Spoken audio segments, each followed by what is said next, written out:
Environmental pollutions, మనం తీసుకునే junk foods, వాటి వల్ల కానివ్వండి, మెనార్కి ఏజ్ అనేది కూడా ప్రీపోన్ అయిపోయింది. 9 years 8 years 10 yearsకే తీసుకొస్తున్నారు. సో అంత చిన్న ఏజ్లో వాళ్ళు ఎంత ఉంటారండి? 5th class ఉంటారు, 6th class ఉంటారు.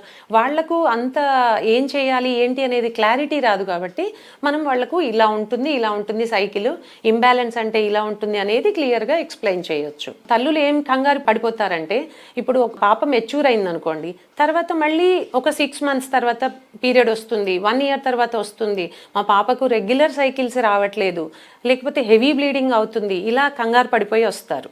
హెవీ బ్లీడింగ్ అవుతుంది అని అంటే మాత్రం ప్యూబర్టీ మెనోరేజియా అనే ఒక కండిషన్ ఉంటుంది. అలాంటి సమయంలో డాక్టర్ని సంప్రదించవచ్చు. దానికి ప్రాబ్లం ఏముంది, ఏమన్నా హార్మోన్ ఇంబ్యాలెన్స్ ఉందా, థైరాయిడ్ ఏమన్నా ఉందా, జెనెటికల్గా కొంతమంది పిల్లలకు థైరాయిడ్ వచ్చే ఛాన్స్ ఉంటుంది పేరెంట్స్ నుంచి, పుట్టగానే థైరాయిడ్ వచ్చే ఛాన్సెస్ కూడా ఉంటాయి. జెనెటిక్ ఇష్యూ, థైరాయిడ్ జెనెటిక్ ఎప్పుడైనా కానీ. అలాగే వీళ్ళల్లో కూడా ముందు డిటెక్ట్ అవ్వని థైరాయిడ్ ఆ టైంలో అంటే లైక్ బ్లీడింగ్ ద్వారా చూపించవచ్చు, లైక్ హెవీ బ్లీడింగ్ వాటి ద్వారా కూడా చూపించే ఛాన్స్ ఉంది.